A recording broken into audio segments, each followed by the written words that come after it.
this is such an important day for these runners. You know, it's months in the making that they put in to all come up to today to be here for whatever race, a 5K, marathon, whatever their word. But, you know, it's not every day, that you can just come out here and do it. You have to train, you have to be in shape. But even if you are so trained, something can happen to you during race day medically that you aren't expecting. Joining me now is Kelsey Sabo and Dr. Sedgley from MedStar. And Kelsey, it was 2 years ago for you that you're a natural runner. You run all the time, but something happened during the race and things felt off. Tell us about that.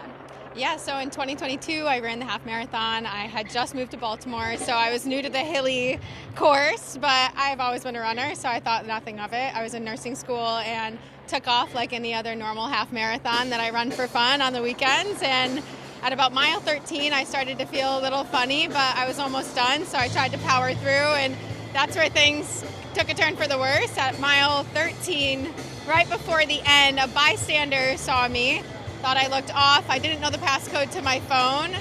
A medical runner came and got me, brought me to the medical tent. They threw me in an ice bath, and I ended up having a heat stroke, 170 degrees, and it's because of the quick response of the medical runners and all of the interventions that the MedStar team has in place here at this race where I'm here today. And I'm a nurse now. I'm able to be a medical runner and give back. It's full circle. It's just amazing. Now, Dr. Sedgley, I think it's a cold start to the day. A lot of times for these races it is. People wouldn't think of heat stroke on a day when it's cold out. Heat stroke can happen at any temperature. If you have an illness before the race or you've had heat stroke before, it's much more common than people would think at any temperature. What do people need to watch out for on the course? So I think you have to trust your training, but the reality is if you start seeing a runner with confusion, we have to think about heat stroke because it's very lethal, but 100% survivable if you catch it early and treat it correctly. Now, Kelsey, you're running out today, the half marathon, which is going to start in less than an hour now. How important is it for you to give back and be out there on the course and maybe help somebody else who unfortunately falls victim of what happened to you? Oh, it's so important. I mean, the medical runner was the reason why I was able to get intervention as quickly as I could, and we don't have medical runners at every race, but it's his brainchild that he brought into this race.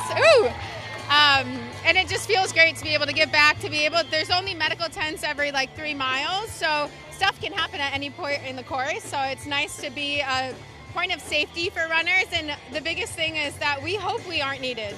We hope we don't have to treat anyone. We hope everyone has a healthy race, but we're there if they need it. So you just never know. Now, Dr. Sedgley, I was asking you prior, what about if you just have a sniffle before race day or just something little that you're like, you know what, no big deal. This happens all the time. I'll be fine. What would be your advice to someone like that?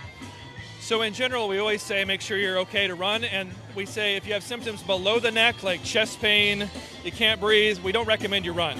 If you have stuff above the neck, then I would say you try to do a jog and you see how it feels. But if there's questions, consult with your doctor. Dr. Sedgley, Kelsey, thank you so much. We're wishing you the best and safest race today. Hopefully Kelsey doesn't have to step in there.